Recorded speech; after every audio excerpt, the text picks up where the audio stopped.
we're going to talk a little bit about, you guys experience, one of the best practices for efficient and effective maintenance operations.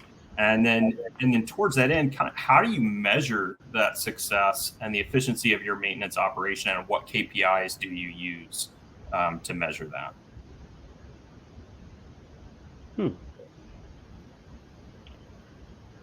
I see we're all silent on this one. So it's I think you're going to get.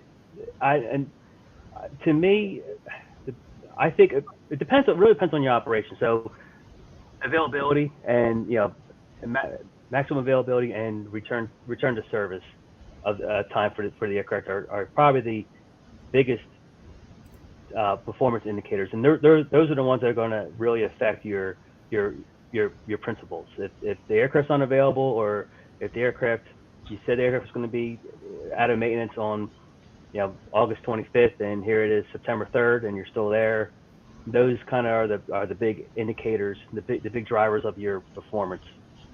You can probably get down into little more detailed items, but at the end of the day, that's the big picture. Can I use the aircraft, and is it here? Can I use it?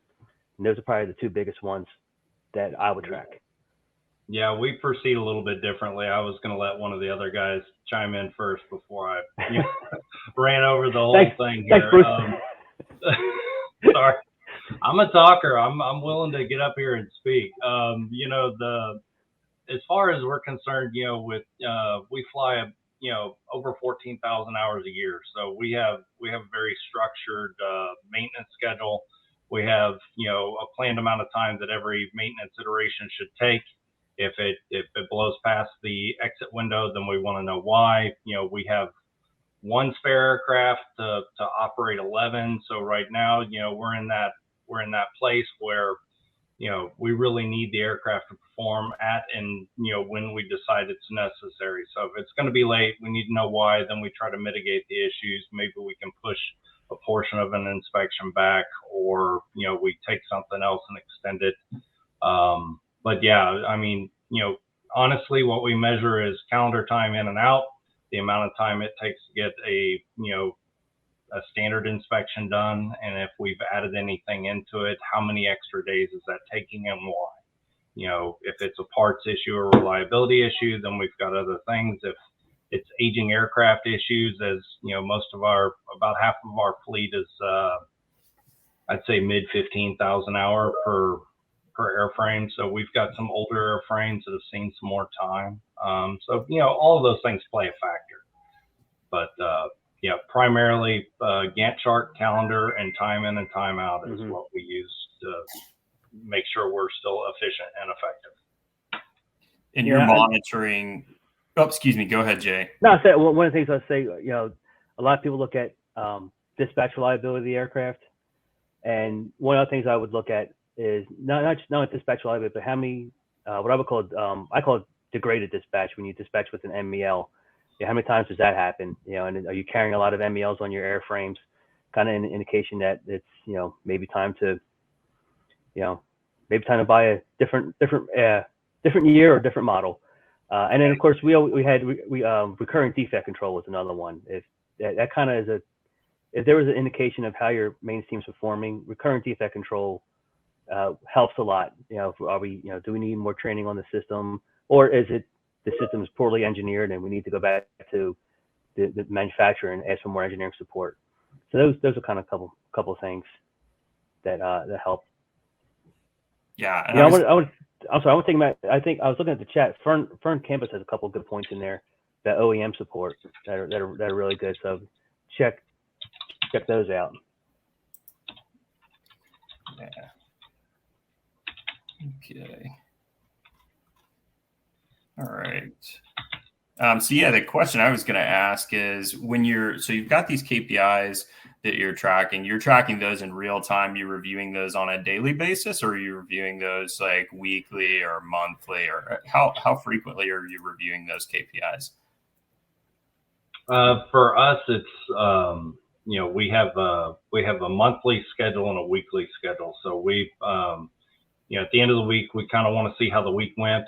And then I produce a report for our corporate entity once a month, how things went, how many hours each aircraft had, what our op tempo was like, how many aircraft accumulated extra hours rather than the average, and based on what issues. So if we have an aircraft that instead of the normal 150 to 200 hours ended up with 220 hours, so to speak, then an answer as to why we're weighing heavy on one airframe versus another. So those things are always forefront when I'm looking at how we're operating. Great. Yeah, we weren't quite as frequent as that. So we would do a monthly recurrent defect control, and we would take a look on a monthly basis. We would look at how everything was performing. So not quite as I never operated as many hours as Bruce. Bruce has a very up-tempo operation, so kind of unusual, yeah. but it goes to speak to what I was saying earlier. When you ask these questions to different departments, depending upon your operation, you're going to get different answers and different perspectives. So, no matter what operation you're in, there's in this industry, you have to find the solution that fits your operation. So everything's different. For sure. Yeah. And that kind of leads into the next question I have. So the next question is, in this industry, there's always a tightrope between, maintaining safety and quality standards and maintaining speed and what you need to do and being able to keep the return to service times under control. So what strategies do you guys have to ensure that your maintenance departments are operating efficiently while also balancing maintaining safety and quality standards? Yeah, so as a Part 91 operator, we have, we don't have any requirements for, a QC or a second set eyes or any of those types of things that you would see as a normal, 121, 135, 145 operator. So, in those instances where we have something that's safety of flight related, anything, because most of our aircraft are single engine turboprop, anything that we deal with the prop, the engine, flight controls, flaps, anything that is, going to be a safety of flight issue, we have a second person take a look. We have a couple of different oversight, I'll say operational type of safeties that we use. We have a second technician take a look at those things. We have a technician that is leading the inspection that will also take another look.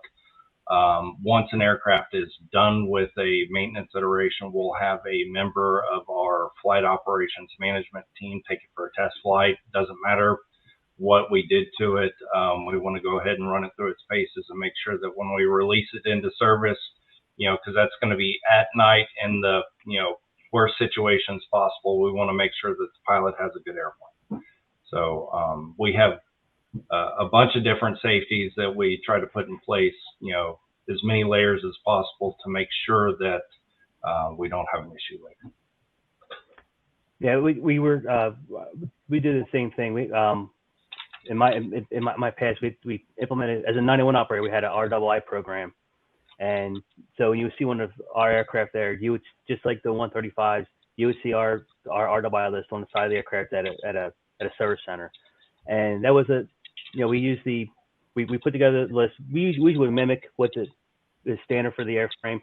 Then we would add things that we felt that we wanted an extra set of eyes on there. And we would always ensure that before we would go into a heavy inspection, any inspection at the service center, we would make sure that they were aware that we had an RII list and that we need their RII inspections to applied. And it was more enhanced than what they had for their 145. And then trying to, it's a hectic world out there sometimes. So having a second set of eyes all the time, having that as a common practice is helpful. But having a good policy and procedures manual, make sure that there's a standard to everything, that things that you're doing. We also had we implemented a strong parts inspection program, including supplemental suspected unapproved parts, to make sure people were aware of how to look for unapproved parts. So it was very rarely we didn't use any vendors that were like that. But I want to make sure that the team was aware that this is a concern in the industry, and how we do that. So yeah, so there's a lot of things that, as a 91, you can take a lot of the 135 and 121 policies that are out there, and you can implement them into your operation, and it's free. Doesn't cost you anything. Just make it a policy and follow it.